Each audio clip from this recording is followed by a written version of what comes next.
Hello students, good morning. I am Ankeja from APS. From 1 month, 1.5 months, we have studied literature book. So we have decided we shall have to read grammar sections because in literature we haven't got any kind of homework and question answer and grammar sections already which is given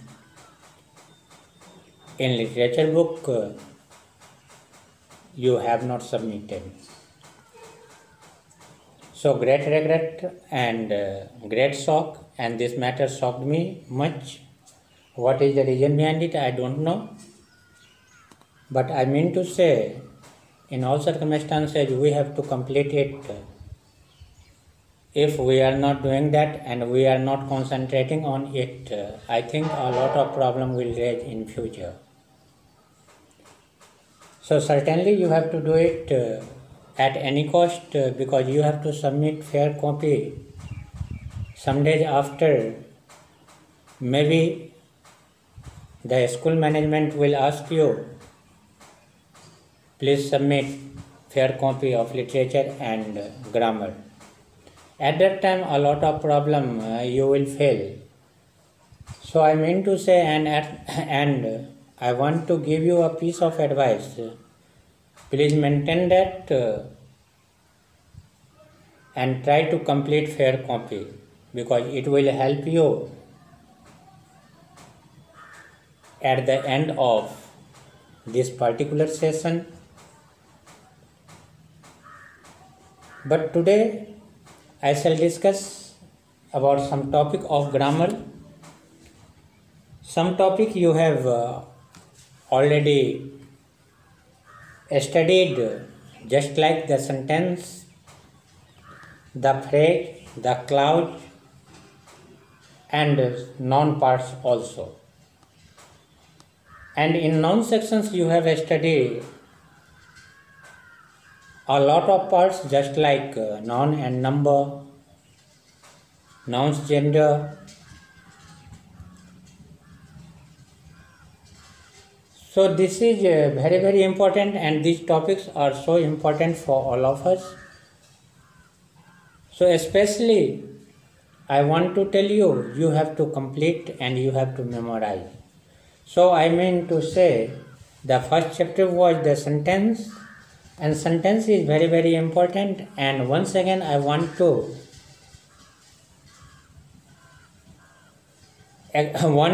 tell you, you have to remember it. And according to you and most of the students tell, in sentence nothing is given, but I mean to say sentence is the basic part of English grammar, and you should have a lot of knowledge and complete knowledge. So remember the point, mark the point which is already told by me at present. And before this I have already studied, I have already taught and explained. So remember the points, it's too necessary and important for the sentence. Number 1, a sentence makes a complete sense. It's vital. A sentence makes a complete sense. Number 2, a verb occupies the most important position in a sentence. This is the criteria of sentence. A verb occupies the most important position in a sentence. Number 3, a sentence starts with a capital letter. A sentence starts with a capital letter. The words in a sentence have to be arranged in proper order. This one the fourth rule. This one the fourth rule. The words in a sentence have to be arranged in proper order. And number 5, a sentence always ends with a punctuation mark, which could be full stop, a mark of interrogation, or an exclamation marks. So very important. These 3 marks is always you have to mention according to the nature of sentence. If the sentence is related from simple one, then have to put full stop. If it is ending, it is interrogative sentence, then at the end of the sentence have to put mark of interrogation. And number 3, if the sentence is taken from exclamatory sentence, then have to put mark of exclamation. It's clear? So these are the important facts which is very necessary and important for all of you. So these are the parts of the sentence, and mark my point and memorize it. Okay. Number 2, the phrase. You have already studied. And phrase definition. A phrase is a group of words that makes partial or incomplete sense. Phrase से complete sense कभी नहीं निकलता है. Okay, a phrase is a part of sentence which can be converted into a sentence by adding some words to it. Just like example, we watched a movie in the afternoon. We must have green vegetables every day. Number 3, at night the star-studded sky looks beautiful. And number 4, the computer is of great use in this modern age. A phrase does not need a verb. A phrase does not need a verb. So these are very important also. So have to understand. If problem will be raised after reading, then without any hesitation you can ask, sir, these are the problems and how can I solve the part of the phrase. Now we have to study the part of a sentence. So sentence main part is subject and predicate, you know very well. So subject, the part of a sentence that names the person, things or idea about which the sentence says something is called the subject. The part of a sentence which says something about the subject is called a predicate. So according to examples, we shall try to understand. All the workers got gifts for Deepavali. Second example, the pilot made an emergency landing. And number 3, the castle stood on the top of the mountain. And you have to follow the notes also. The most important part of the predicate is the verb. So here, according to example, we shall try to understand subject part and predicate part. So according to example, all the workers got gifts during Diwali. I mean to say, and firstly I want to explain it. All the workers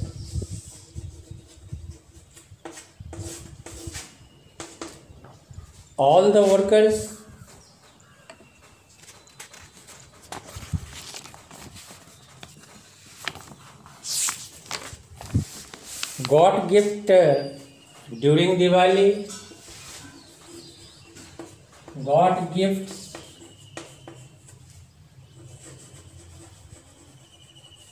during Diwali. This is subject. This is subject, and the remaining part of the sentence is predicate. So, according to the criteria of subject and predicate, we can separate the part of subject and predicate because it's so important. Because according to this, we can better understand the chapter clouds. The pilot made an emergency landing. Number 2 example. The pilot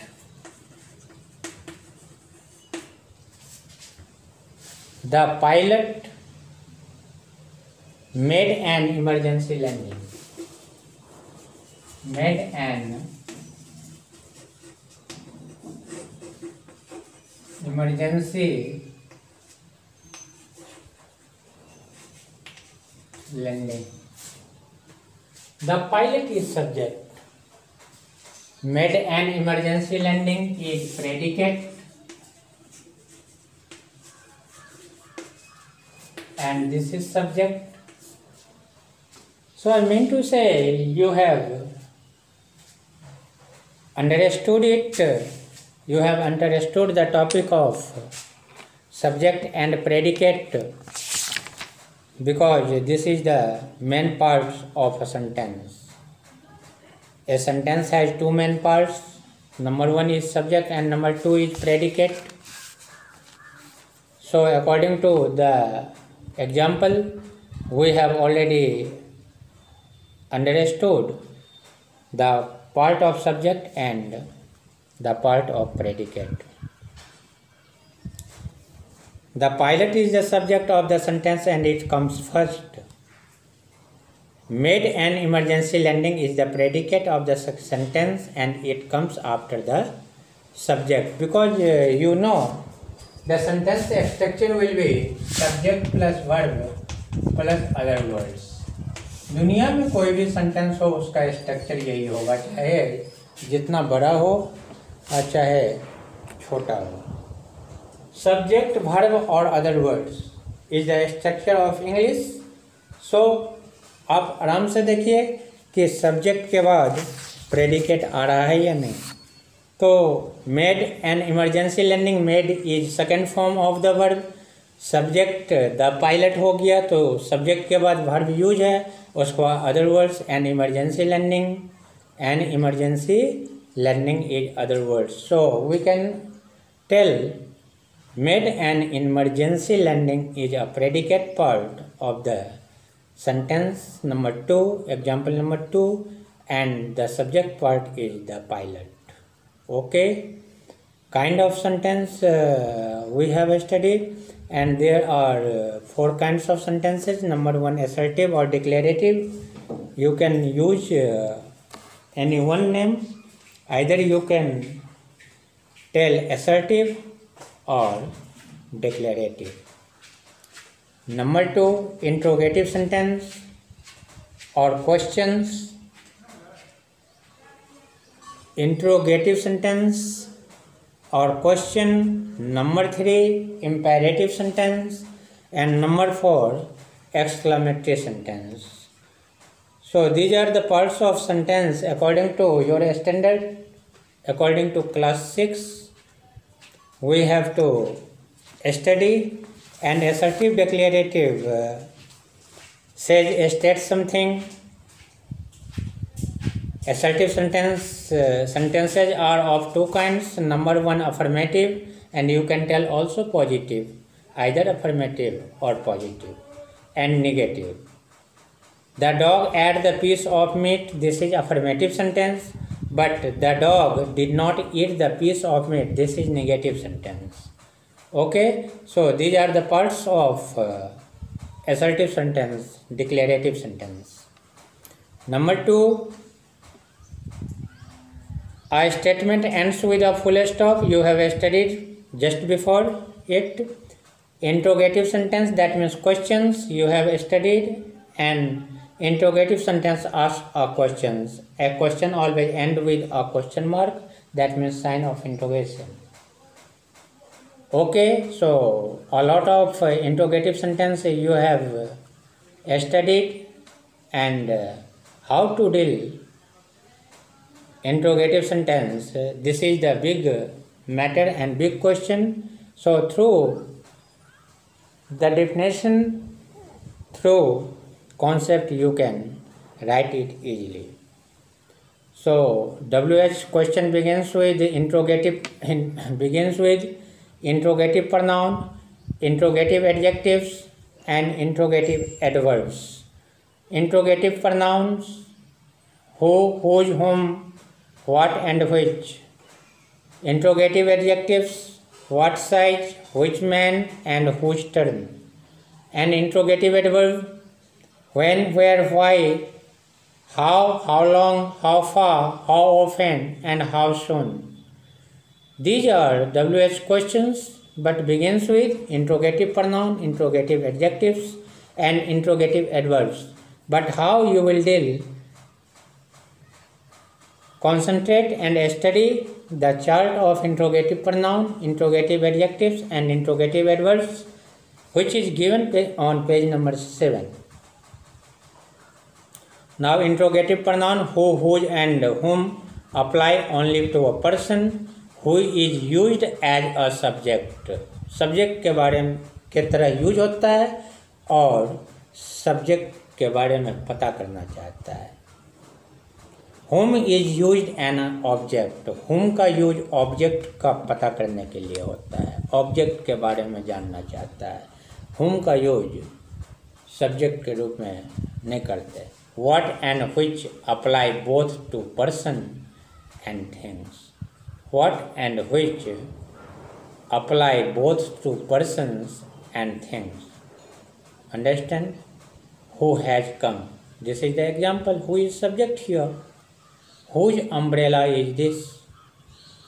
That means whose जो है so object के बारे में पता करना चाहता है. whom, and it is given in your book also, whom is used as an object. So it's your job how to remember it, how to learn it. Interrogative pronouns, interrogative adjectives, and interrogative adverbs, because all is beginning with WH family. Okay, so in next class I will discuss new topics from grammar book, and it is the basic part and it's essential for all of you. Please complete it, and please complete fair copy and submit fair copy in your school. Okay, in next class I will discuss the next topic of grammar. Okay, thanks.